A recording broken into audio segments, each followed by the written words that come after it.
Hello children, good morning. So children, we have finished this lesson. We have also finished our workbook question answers. But two questions are still left. That is question number 19 and question number 20. Now I have not given the answers of those questions because I want you to do yourself as homework. Okay children, so question number 19 and 20 will be homework for you and you will submit me in the next class, okay, that is on next Thursday. So children, before I go to the next chapter, I want to do a recap of this lesson because this lesson is very important children, and so I want to do a quick recap of the important concepts which we have studied till now. Okay, so please children, you take out your textbook. Okay, all of you take out the textbook, the first lesson, which is, I think it's page number, yes, it's page number 1 and it's lesson number 1. I know you have understood the chapter, but still I'll do a recap, okay, so that it brushes up your memories.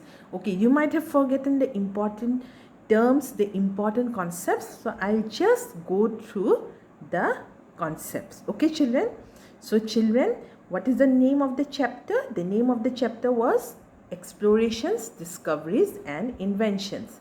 Then in this we come to know about, in the first we come to know about what are explorations. What did we study? What do you understand by exploration? When people travel to unknown areas, they learn about them.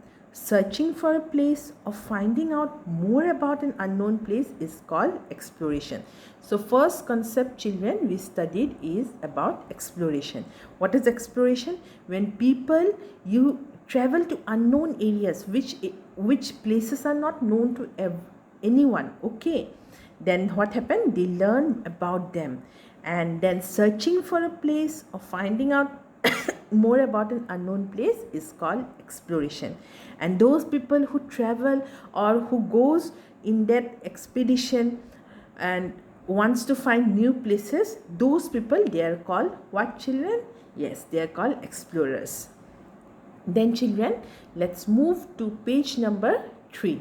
Okay children, and what do you see in page number 3? In page number 3 we study about 4 important explorers. Many explorers are there in the world, but here in the book examples of 4 important explorers are given. Can you see those examples? They are Vasco da Gama, Alexandrine Tine, Ferdinand Magellan and Yuri Gagarin. Now who are these? Vasco da Gama, what did they do? What did he do? He was the first European to discover a sea route to reach India from Europe.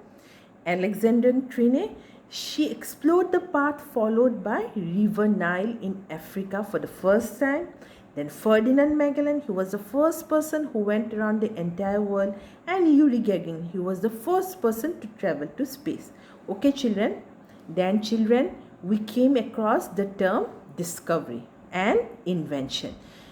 We have studied about explorations and explorers, now discovery. Now what is discovery and invention? Discovery means to find out something new. It's already there in nature, but if a person finds out for the first time, it's called discovery. And invention is to totally create something. It's not there in nature, but it is something totally new and it's created by human beings. So it's an invention. Then children, will turn to page number, yes, we'll turn children to page number 4, and it's there, it's given there children, inventions. Some important inventions are mentioned. You must remember children, you must have remembered wheel, paper, ballpoint pen. So many inventions are there children. I know you all also know, but these 3 important inventions are mentioned, which are wheel. Now how wheel changed the life of people? It made travel and transport easier and faster. Paper, it was used for writing, but before it was used to wrap delicate materials, but it's an invention, remember.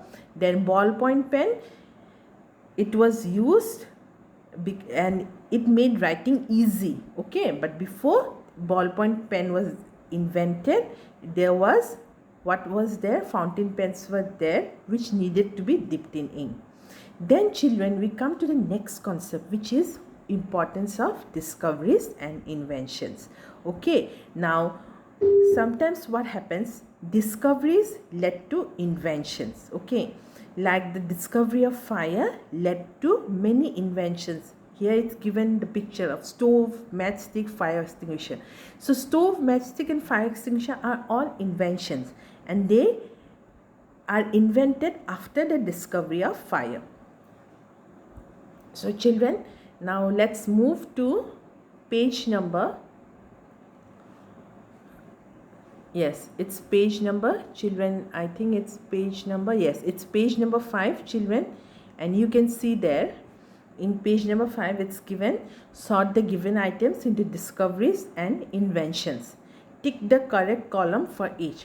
So children, you'll have to tell which one is discovery and invention. Wheel, yes, it is an invention. Oxygen, discovery. Computers, invention. Red panda, discovery. Television, invention. Gravity, discovery. Australia, discovery. Now what is gravity? Gravity is a force. Okay, it's the energy of the earth. Just remember one thing, you'll learn it in the higher class, but just remember one thing, gravity is the energy of the earth. Okay, force of the earth. Okay children, so we'll go to the next topic, which is measuring time in history. So children, at the end of this chapter we come to know about how time was measured in history, and we came to know about two very important, what children, concept. First is we came to know about timeline. And what is a timeline? A timeline is a drawing of a line with important past events marked on it. Okay children, so we come to know about timeline. And what is a timeline? Timeline is a drawing. Now this is a timeline. Okay children, and here we can see two important concepts. One is BC and one is AD. Okay children, and we'll go to the next page. So what is BC? BC means before Christ, and AD means Anno Domini, that is after the birth of Christ. Okay children, so we got to know about timeline, and in timeline we got to know about BC and AD. The years before the birth of Christ are termed as BC, and the years after the birth of Christ, they are termed as AD. Then children, lastly we came to know about some very interesting inventions designed by children. So you turn to page number, children, I think it's page number 7. Turn to page number 7, and you can see children, 3 very interesting inventions has been shown, and which are designed by children, like earmuffs. Remember what are earmuffs? They were, and who invented them? They were invented by a 15-year-old boy named Chester Greenwood. And why did he invent? Because he was feeling cold, even though he had wrapped himself up in a scarf around his ears also, and with the help of his grandmother he used wire and animal fur to make the first earmuffs. And ice pop. Now ice pop was invented by an only 11-year-old boy named Frank Epperson, and on a winter night he left a glass of powdered soda and water outside, and the soda water in the glass froze. The next morning he found a frozen piece of ice on a stick. So this gave him the idea of making flavored ice pops. Then third, trampoline. It was invented by a 16-year-old boy named George Nissen. He wanted to jump like the performers whom he saw in the circus. So he built the first trampoline. Okay children, so with this we come to the end of this lesson. We have finished doing a word book also. 2 questions I have given you as homework. You will finish it up and submit it to me in the next class, and in the next class we'll begin our next chapter. Okay children, we'll begin our next chapter, that is lesson number 2, in the next class. Till then children, and you please go through the chapter. Okay, go through the first 2 pages of, just give a reading of the lesson number 2, I think it's our earth, a shape of the earth. Okay, children. So children, just go through the lesson, the chapter, and we'll be doing it in the next class. We'll start a new chapter. Till then, take care. Stay safely and stay inside your house. Okay, children. Bye bye, children. Have a good day ahead.